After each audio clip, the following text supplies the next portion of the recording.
Управата за јавни приходи во време на здравствено-економската криза предизвикана од коронавирусот спроведе пакет на економски мерки. Близу 22.000 барања за помош во справување со кризата беа одобрени, но во процесот најде и на неправилности, односно неисплата на државните средства од страна на работодавачите кон работниците. Овие компании беа јавно објавени, а УЈП најави дека ќе ги блокира сметките на неплаќачите. Разговараме со Сања Лукаревска, директорка на Управата за јавни приходи. Добар ден. Добар ден. Вие ги објавивте фирмите кои не ги исплатиле средствата. Има ли такви компании кои досега се санкционирани, односно им се блокирани сметките и ако може да ни обеледените кои се? Па, согласно тоа што навистина јавно и транспарентно сакавме да објавиме за секој оној кој што го изиграл целиот систем, и согласно законот за научна постапка по кој што работиме, имаме обврска да спроведеме действие на присилна наплата. Веќе заврши оној рок на достава на опомените, кој што го има од 7 дена. Самите даночни обврзници кои што земале државна помош не исплатиле. И сега веќе онамо каде што ќе направиме пред се анализа каде има уплати и после оваа опомена доколку нема како да кажам исчекор во делот на тоа што е нивна законска обврска, тогаш веќе превземаме ќе спроведеме блокирање на сметките, затоа што сепак за да спроведеме било какво действие на присилна наплата, има одредени фази кои што мора согласно законот да ги испочитуваме. Во делот на она кое што го објавивме за месец ноември, околу 245 компании, тие ги доставивме сите до Генералниот секретаријат на владата. Дел од нив гледаме дека веќе уште истиот ден кога беа објавени ја направиле исплатата спрема работниците, меѓутоа сепак ќе спроведеме кај истите контроли. Имаме досега спроведено контроли заедно со Државниот инспекторат за труд кај даночни обврзници согласно тие други листи. Сега сме посветени на оваа ноемвриска листа, а за скоро време податоците за декември ќе излезат транспарентно и јавно како и за се до сега. А исто така имаме на посебна целна група на компанија, тоа многу пати и во јавноста го кажав, во која што правиме детална контрола, затоа што се пријавувани дека исплаќаат испод минимална плата или исплаќаат 5 денари плата или исплаќаат 1,7 денари плата спрема вработените, така да и покрај тоа што... Имаме за компании кои добиле субвенции? Па не знам тие дали се во списокот точно сега да не ме држите за збор, меѓутоа станува збор за компании каде што има огромен број на вработени и кои што најчесто ги држат на минималец. Тоа е значи една посебна целна група. И во соработка и со други организации кои што ја штитат таа гранка во делот на работничките права, затоа и бевме обврзани да спроведеме такви анализи, бидејќи години наназад се зборува за овој проблем, па сега ќе видиме како ќе ги откриеме и таму одредени слабости или негативитети во делот на работењето, бидејќи таму не контролираме само исполнетост на условите за државна помош, туку контролираме буквално и даночно работење. Така да тој процес малце подолго ќе трае, бидејќи се враќаме години наназад во контролирањето, меѓутоа се надевам дека тоа ќе биде еден коректив за да не ги прават истите грешки понатаму спрема работниците пред се. Така, меѓу фирмите кои побарале помош, доминантни беа оние од угостителството, туризмот, транспорт и конфекциите. Имате ли увид со колкава загуба всушност се справуваат тие и сметате ли дека овој пакет мерки на вистина ќе може да им овозможи да не стават клучна врата и да продолжат да работат? Сите мерки, уште првиот пакет мерки кога беа сконцентрирани да се помогнат на транспортот, туризмот и на угостителството секако. Голем дел од нив негодуваат, велат дека ова е символична помош, дека не е доволно, особено од угостителството и туризмот, и постојано притискаат во јавноста дека се потребни други подобри мерки, дека овие мерки не им се доволни за да едноставно не пропаднат во бизнисот. Видете, тоа е една структура, пакетот мерки. Исто така има и можност за бескаматните кредити. Имаше ослободување за плаќање на контации, ДДОМа и ДЛДОМа во делот на данок на добивка и данокот на личен доход. Од страна на УЈП не се спроведуваше присилна наплата, значи не ги блокиравме. Мислам дека многу повеќе сегменти се вклучени во таа рамка на еден вид нивна помош. Јас ги разбирам на вистина дека се најпогодени, бидејќи тие работат од со луѓе и мора да има контакт таму, а контактот сега е, како да кажам, најопасен во оваа корона криза.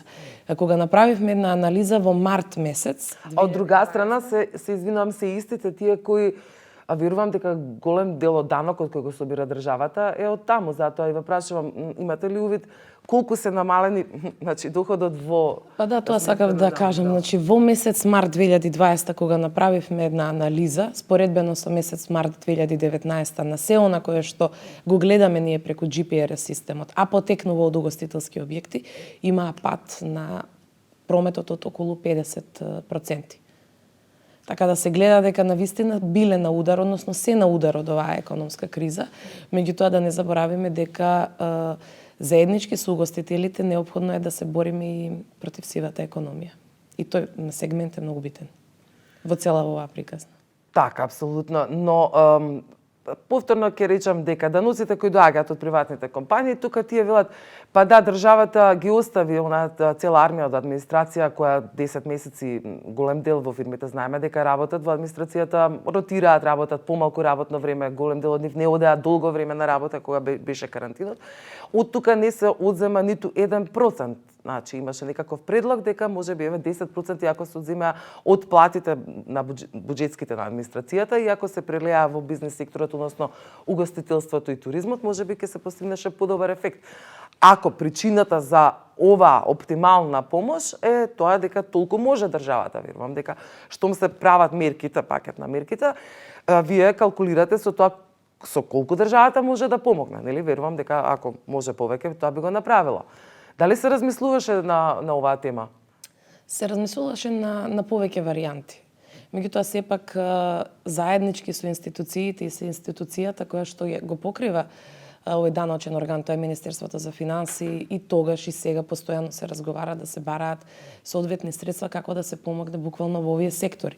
Дури ако може да заприметите дека од 1 јануари ние направивме соодветни законски измени во законот за ДДВ да олесниме во дел од работењето, во делот на даночните стапки, зборувам, кај угостителите. Иако во комуникацијата која што имавме со нив, тие напоменаа дека станува збор за 3 стапки, дека може би малце тука на почетокот дури да се адаптираат на овие нови ДДВ фази, дека навистина ќе им создаде проблем, меѓутоа тоа е нешто за кое што уште пред корона кризата е разговарано, кое што било ставено, односно беше ставено на хартија во рамки на програмата на владата и кое што требаше да се изреализира и се изреализира, меѓутоа чекор по чекор ќе се оди до она последна фаза на која што рековме дека ќе израмниме 10% и јадењето во ресторан, меѓутоа и се она кое што се носи како храна надвор од рестораните. И тука мислам дека навистина е помогнато. Ние не можеме да го доведеме и тоа да биде на 10% се што е храна за носење, затоа што сега е 5% и автоматски ние ќе им го качиме данокот. А тука сме направиле одредено намалување, освен константа иста имаме кај алкохолните пијалоци од 18%. Ние сме тука во постојана комуникација со тој угостителски сектор, разговараме, дебатираме, бараме заеднички решенија и мислам дека и ќе успееме и во иднина така да продолжиме да функционираме и се надевам дека што поскоро ќе успеат и тие да ја надминат оваа криза со некои нови други мерки, да почекаме да видиме петиот пакет на економски мерки. Да, и развојот на останите секако, нели? Не знаеме што не очекува кога ќе дојде до вакцинација. Слушаме различни шпекулации до кога ќе работат, нема да работат, сепак тоа ќе го решат други релевантни фактори, ние само во нашиот дел. Така, а можете ли, имате ли впечаток колку изразено во проценти е намалена наплатата на даноци за овој период? Па да, јас имам одредена структура, еве ако го земеме периодот на април-декември 2020 година, односно еден период кога почна онаа и вонредна состојба, во однос на планот кој што си го имаме ние како управа за јавни приходи, данокот на добивка имаме пат од 1,35%, од околу 0,5% данокот на личен доход и околу 3% од данокот на додадена вредност. Меѓутоа, тука мора да ако направиме споредба во 2019 година имаме поголеми падови. Иако кај данокот на дадена вредност, тој данок кој што го уплаќаме, ама и го исплаќаме, односно кој што го прибираме и го враќаме назад и редовно тука го спроведувавме повратот. Имаме приходите од данокот на личен доход се многу повисоки во споредба со она кое што од 2019 година. Така да очекувањата верувам дека беа затоа што криза е голема, дека ќе имаме пат од 20-30% кај даноците. Ние таков случај немаме. Да не забораваме дека ние скоро од март некаде до крајот на јули месец немаме спроведено никакво действие на присилна наплата.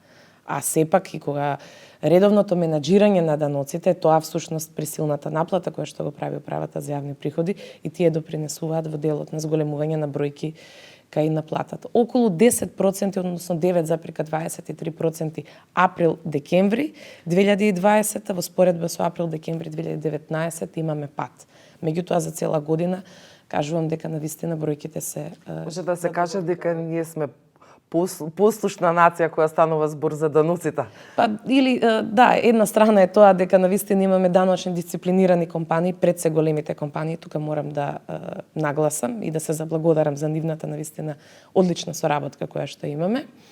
И од друга страна секако и еден период на репресивноста која што ни е законска надлежност како управа за јавни приходи. Колку мерката мој ДДВ успеа да намали сивата економија и да мотивира наплаќа на даноци?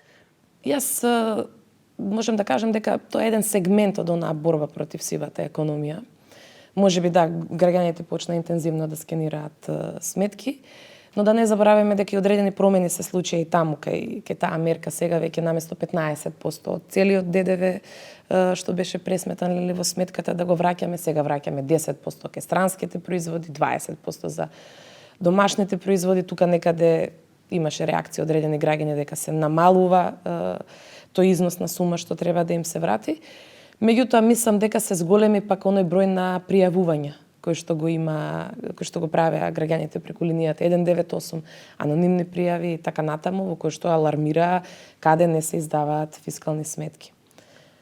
И така да и инспекторите имаат доста работа и контролорите имаат доста работа и тука можеби не нескромно ќе звучи ако повторно се пофалиме, меѓутоа да, ние скоро половина година одевме на терен превентивно 3 пати кај еден ист даночен обврсник. И дури четвртиот пат казнувавме. Ние сега не може да видиме жолта лента никаде. Навистина се трудиме да излеземе во пресрет на сите компании, на даночни обврзници, на физичките лица, не само затоа што е криза, туку затоа што сакаме да наметнеме еден таков пристап на работење. Колку и тоа да звучи невозможно. Така, од друга страна се сеќам на еден податок од лани, кога истапи со податоци финансиската полиција дека најголем дел од кривичните пријави кои одат до ОЈО се за даночни неплаќачи. Кои се тие компании? Може да откриете кој е непослушен голема компанија кај нас?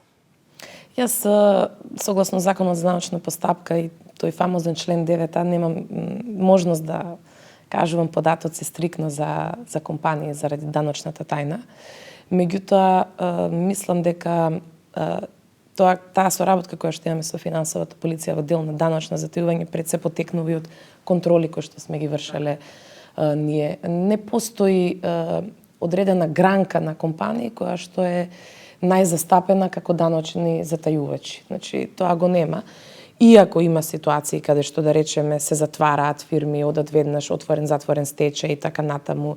Има ситуации каде што некој пат не може да наплатиме ништо затоа што претходно други институции или банките си имаат, така да кажам, народски закачено на нивниот имот, затоа и таа листа на должници од ќе ја споменам сега произлегуваат и одредени даночни долгови.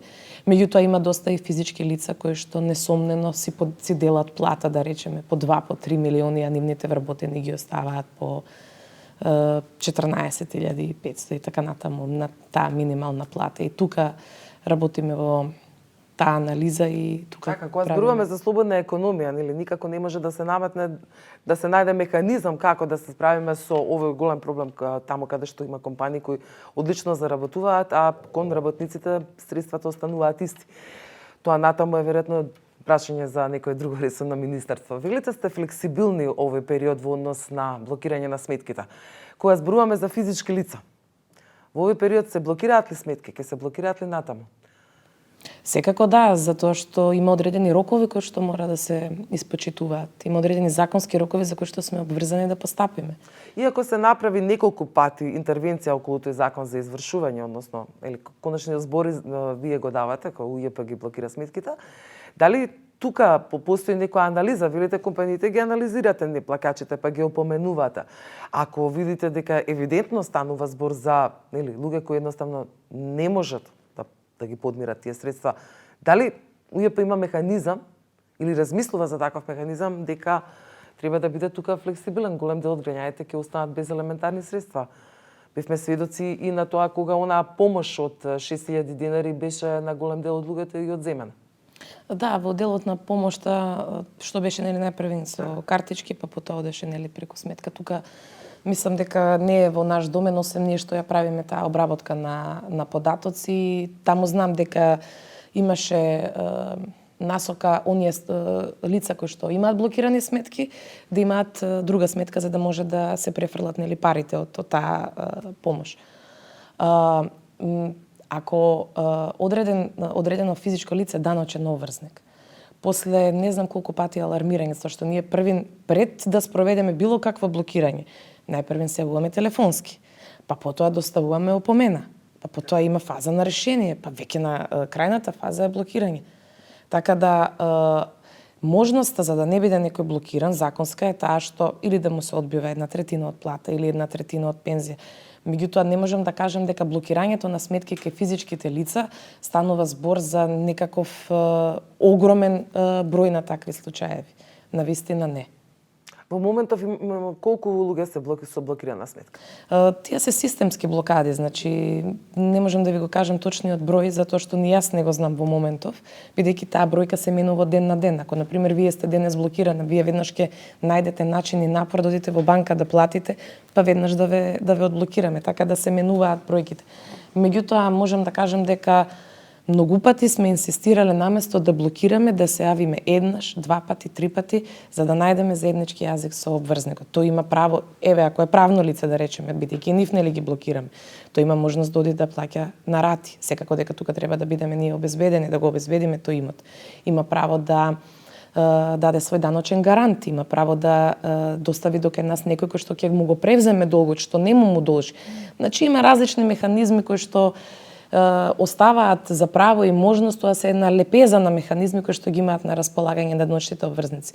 Меѓутоа не треба да претеруваат, односно не треба да се претерува, секако и ние не треба да претеруваме во делот на строгоста и така натаму, меѓутоа сепак она кое што ни е надлежност и обврска треба да се го изреализираме, затоа што секако дека утре ќе се сносат и одредени последици.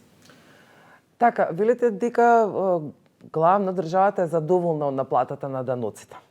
Каков е вашиот став? Дали треба да дојде повторно до некоја промена? Едно време се заговараше воведување на прогресивниот данок. Дали вие сметате дека во овој момент треба да остане вака како што е? Мислам дека кога се стави во мирување прогресивниот данок, значи тој не се укина воопшто и дека треба да се работи на тој данок. Прогресивниот данок значи праведен данок на некој начин. Меѓутоа секако дека кога во наредниот период, ако се дојде до таа фаза нели повторно да влезе во